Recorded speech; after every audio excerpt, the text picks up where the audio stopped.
Just ahead on One Detroit. The process of burning coal to make electricity is causing some environmental concerns. We'll preview a Great Lakes Now special examining the issues associated with coal ash. Plus, a candid conversation on the future of the teaching profession here in Michigan. And renowned pianist and composer Chucho Valdés talks about performing at this year's Detroit Jazz Festival. It's all coming up next on One Detroit. From Delta faucets to Behr paint, Masco Corporation is proud to deliver products that enhance the way consumers all over the world experience and enjoy their living spaces. Masco, serving Michigan communities since 1929. Support for this program is provided by the Cynthia and Edsel Ford Fund for Journalism at Detroit Public TV, the Kresge Foundation. The DTE Foundation is a proud sponsor of Detroit Public TV, among the state's largest foundations committed to Michigan-focused giving. We support organizations that are doing exceptional work in our state. Visit dtefoundation.com to learn more. Nissan Foundation and viewers like you.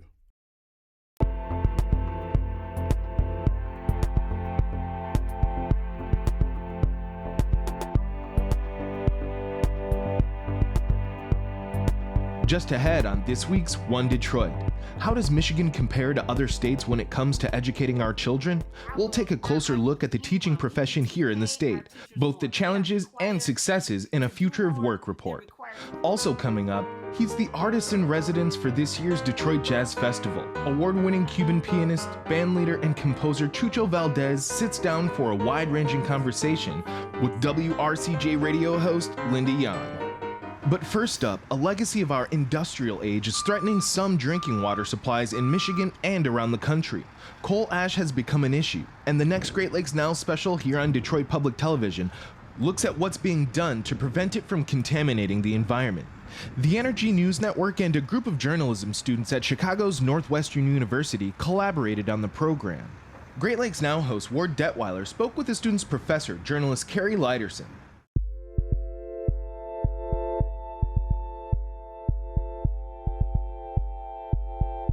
Carrie, to start out, what is coal ash exactly, and why is it something we should know about? Yeah, what is coal ash? It's a toxic byproduct of burning coal to make electricity. And even as coal plants around the country, including in Michigan, have closed in high numbers, this coal ash is left over, and there's nearly 1 billion tons of it, and it's toxic. And coal plants by nature are near water, near rivers and lakes. So the coal ash is usually stored on site in big pits or ponds right near these rivers and lakes. And the great majority nationwide, including in Michigan, of these pits and ponds are also unlined. So there's really nothing much separating the toxic coal ash from the groundwater. It has the potential to contaminate groundwater. And if you're relying on a well for water, that could be your household water. And it could also get into municipal water supplies or just into lakes and rivers where people are fishing and recreating. So it is a really big ecological and environmental threat that a lot of people actually don't even know about. So how is this issue playing out in Michigan and specifically in Southeast Michigan? In Michigan, there are about 80 coal ash pits and ponds where this toxic material is being stored on the site of coal plants that are either still operating or closed.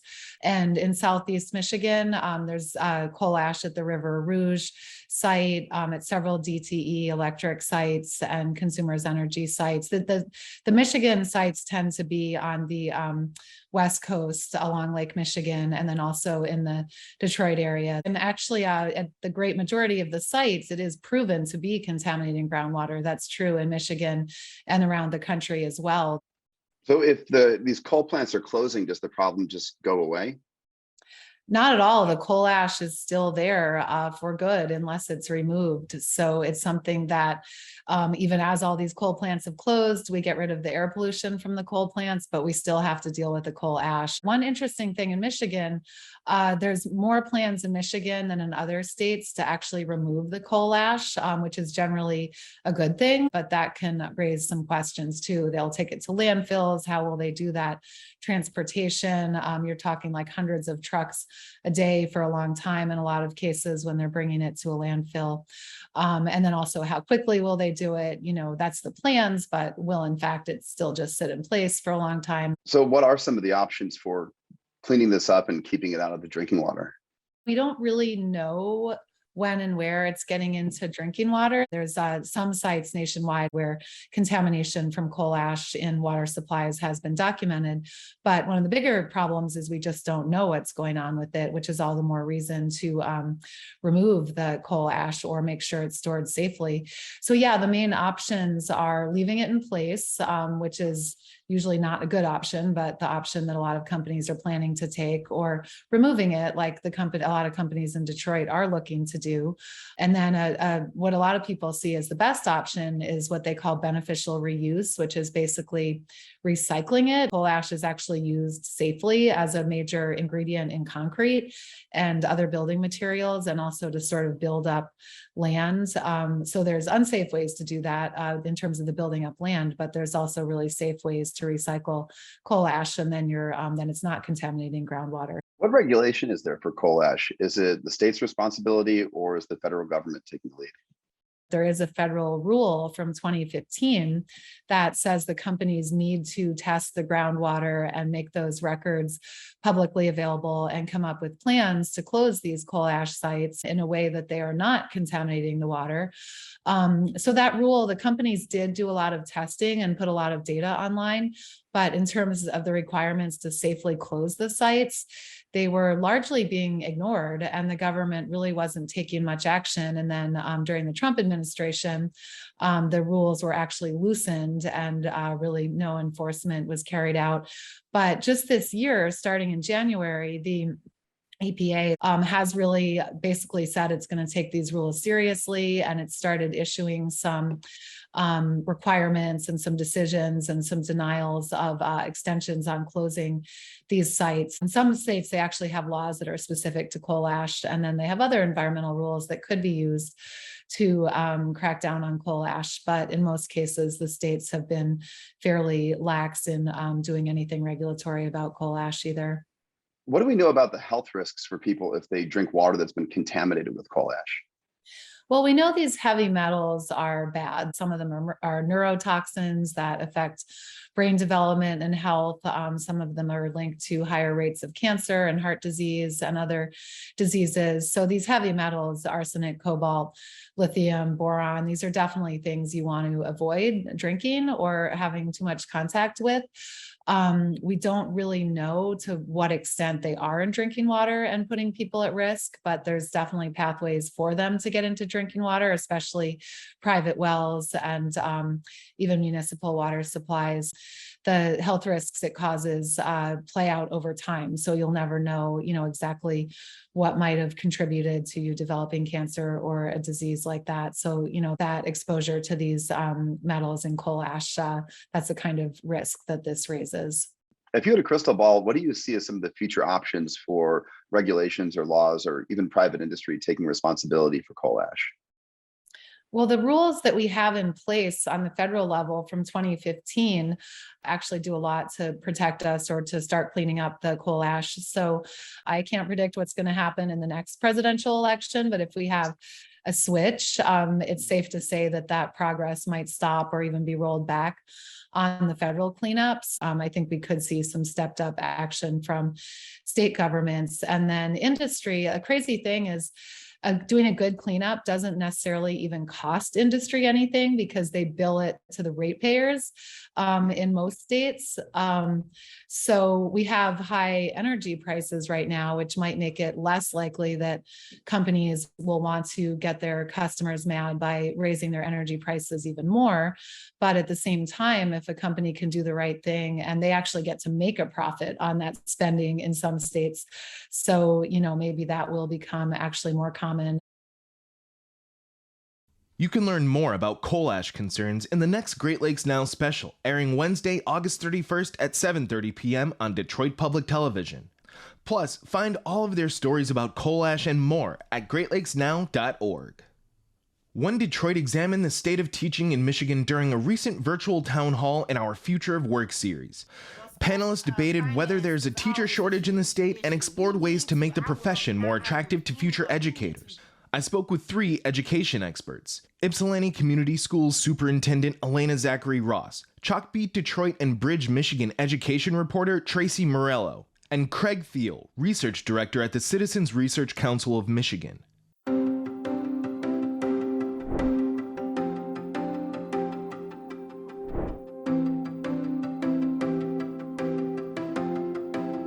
What are some of the bigger issues that we're facing today?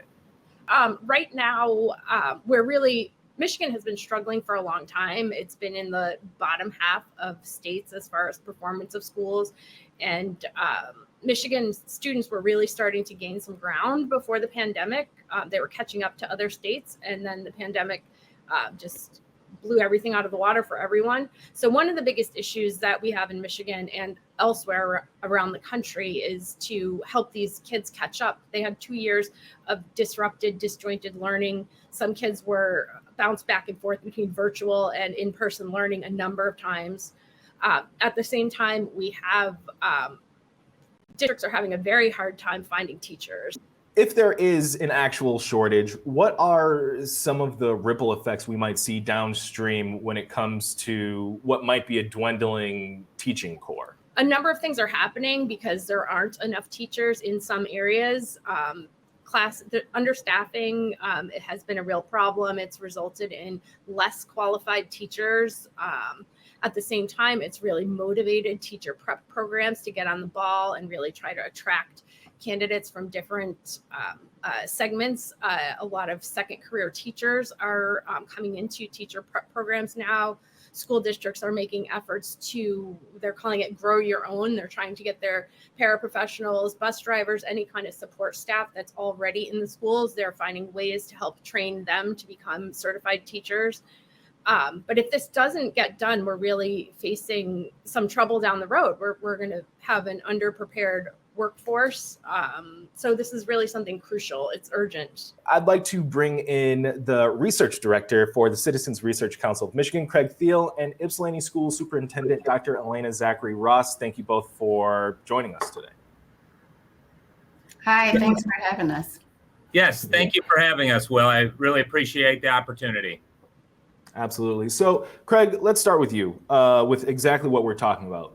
Is it a shortage or not? Because some of the work that you guys have done indicate that it's not as clear cut as simply being a shortage of teachers. So could you just explain that a little bit for us? Just in summary, what we know is that certain schools in certain locations and certain classrooms are much more harder to fill with a qualified full-time instructor than other classrooms and districts and schools. We can talk about the details of that, but I think that's an important nuance to understand. And just, if it goes without saying, but I'm going to say it anyways, the research literature, again, suggests that the number one input into the performance of our K-12 students throughout their careers is having a highly qualified teacher in front of them, leading instruction, developing curriculum, leading instruction, helping students that may not be on the path to success and intervening when that's necessary. So the teacher is the most important component in our whole K through 12 education system. Dr. Ross, we've alluded to it a couple times already. You have real world experience with dealing with this stuff. Are Ypsilanti schools feeling a shortage of teachers, and how are you navigating that? What are you seeing? What do you encounter? Definitely, we see shortages in all staff. Is not just the teacher shortage, but that's the one that's the most impactful in our classrooms. And I definitely agree. They're in specialty areas, especially in special education, our English language learner classes, as well as our CTE programs. And then just the highly qualified status needed for our secondary schools. Those are the positions that we're seeing needs in. We know that and the hunch again, the rationale of why, number one, we've gone into smaller class sizes. So we actually do need more teachers than probably when the research talked about it, because we haven't gone into the larger class sizes anymore. Secondly, teachers used to come in. I mean, they are dedicated. They come in, when they were sick, they come in when they were stressed. And now teachers have learned during the pandemic, I have to first take care of myself. Their family situations might have changed. So although we have teachers who hold certificates in Michigan, we find that there are earlier retirements. There are people that are taking leaves. And so that has required us to need more staff in our buildings. Are you coming up against things like teachers requiring higher salaries, better benefits packages, or is it the lack of people to even try to court with higher salaries and better benefits package? Is it what schools are able to give, or is it the fact that there just aren't enough people for schools to get through the door and into the classroom? Well, school finance is always a huge issue. We need to, I will not argue with anyone, we need to pay our teachers more. They are required to do more. They're required to keep their certifications up. If a person with that same level of education was in another field, they'd be paid much higher. We understand that, yes, other school districts could pay more in districts that have, taxable house values that are higher. And so that then brings the competition and teachers being recruited with the shortage, teachers being recruited to other districts, teachers going to other districts due to that. You were talking about competition, and that's very real now, especially we have every state in the country has gotten massive amounts of federal COVID relief funding that has trickled down to almost every school district in the country. Craig, what are you guys going to be paying attention to as all of this money pours into the education system? What are you going to have your eye on? Well, it's a great question, and there's a lot of money. Just to lay the numbers out, Congress, over the 3 emergency packages for K through 12, allocated $190 billion across the country. Michigan's take of that is about $6 billion. If it's just the school board and the school administration deciding how to spend the money, that's not meeting the congressional intent. And there are some set-asides, as Dr. Ross mentioned, with the federal money. There's a minimum threshold of 20% has to go to address learning loss. Ultimately, taking the pulse on how efficacious the use of those dollars were in terms of getting those kids. So one, seeing if the monies are being budgeted for those purposes, and then seeing to what extent, those districts that were identified as losing the most in terms of the progress have made it up. The sounds of jazz will once again fill the streets of downtown Detroit over the Labor Day weekend. The 43rd annual Detroit Jazz Festival is returning to live performances after going virtual the past 2 years due to COVID. This year's headliner and artist in residence is award-winning pianist, bandleader, and composer Chucho Valdés. WRCJ radio host Linda Yohn spoke with a musician who is renowned in the world of Latin and Afro-Cuban jazz.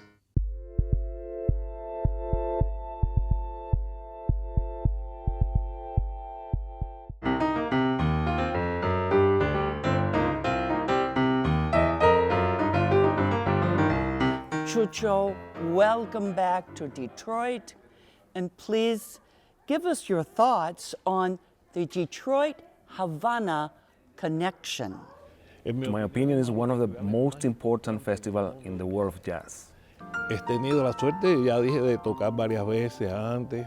I've been lucky enough to play before, but this time, as an artist in residence, it's really a huge honor for me. Voy a poder presentar. I will be able to present a lot of projects that I've been working on. Sobre todo First of all, the one called The Creation. It's a suite in 3 parts. And it describes the influences of the African music in the Caribbean, in the United States, in Africa, and everything else. Ese es el primer proyecto que voy a... The second one is Duet.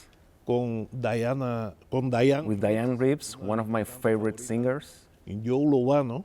Yohn Lobano. El tercero va a ser con... And the third one is going to be with the Super Quartets.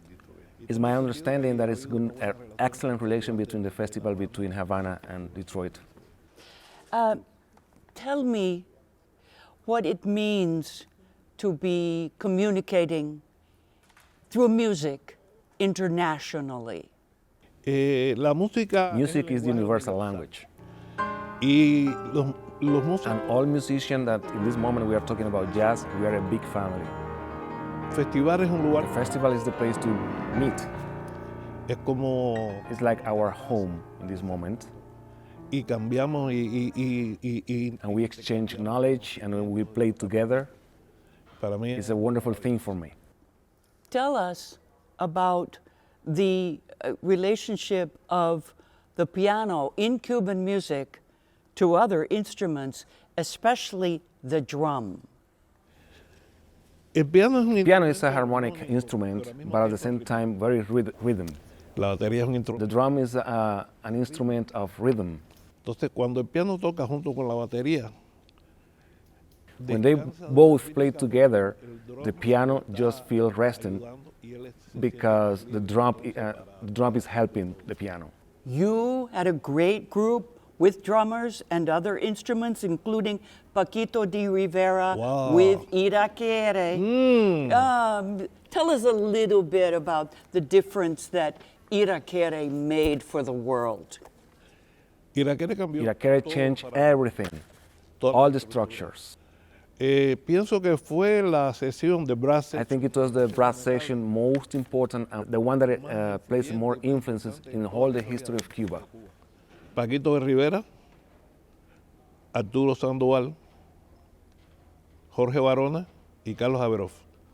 Esa es la sección más increíble. That's the section more incredible that has just go through the Cuban music. Y los músicos más respetados que and hoy. The most respected musician that even today Añadimos, we add a lot of elements of the jazz to the Afro-Cuban music. Y también incluimos muchos instrumentos de percusión africana. And we also introduced many African percussion instruments that were not used before in the Cuban dance music. Yeah. La bata. La bata. La bata. Ella sabe. Yeah. Beautiful you know. drum. Yeah, I do. I do. Jazz Bata Dos. Beautiful recording. And Mirror, Mirror. Oof. You have won Grammy Awards for both of these. And I hope people will re-listen to them. What should we listen for in Jazz Bata Dos and Mirror, Mirror with Chick Corea and Ileana Elias? Primero en Yabata, First of all, in Jabata, the language is totally different. The vocabulary is totally different to what he has made before. Y el piano yo lo. And the piano, I used it just, apart from the harmony, as a percussion instrument. I was playing with the drums. Y entonces es un lenguaje. And it's totally different language. Ahora, el espejo. Mirror, Mirror is one of the most beautiful experiences in all my life. Porque yo. Because I adore Ileana Elias. La música de Brasil. Brazilian music is incredible. But she also managed just to deal with the Afro-Cuban music, all the languages. Y Chick Corea. Chick Corea, who, by the way, is one of my heroes. Yo me sentí muy cómodo. I felt very comfortable in that language among us. Give us some of your other dreams and jazz hopes for the world. Ya lo estoy trabajando. I'm working on it. Estoy trabajando ahora. I'm working on a vocabulary and language, Cuban, Afro-Cuban jazz. Pero con otra forma de. But with another way of expression. Y con un sentido. And with a harmonic feeling totally different to the one that we have done so far. Yo creo que puede. I think it could be something different to everything that we have done before. Bueno. Buenísimo. Muy bueno. Oh, Chucho, gracias. Thank you.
That will do it for this week's One Detroit. Thanks for watching. Make sure to come back for One Detroit Arts and Culture on Mondays at 7:30 p.m. Head to the One Detroit website for all the stories we're working on. Follow us on social media and sign up for our weekly newsletter. From Delta Faucets to Behr Paint, Masco Corporation is proud to deliver products that enhance the way consumers all over the world experience and enjoy their living spaces. Masco, serving Michigan communities since 1929. Support for this program is provided by the Cynthia and Edsel Ford Fund for Journalism at Detroit Public TV, the Kresge Foundation. The DTE Foundation is a proud sponsor of Detroit Public TV, among the state's largest foundations committed to Michigan-focused giving. We support organizations that are doing exceptional work in our state. Visit dtefoundation.com to learn more. Nissan Foundation, and viewers like you.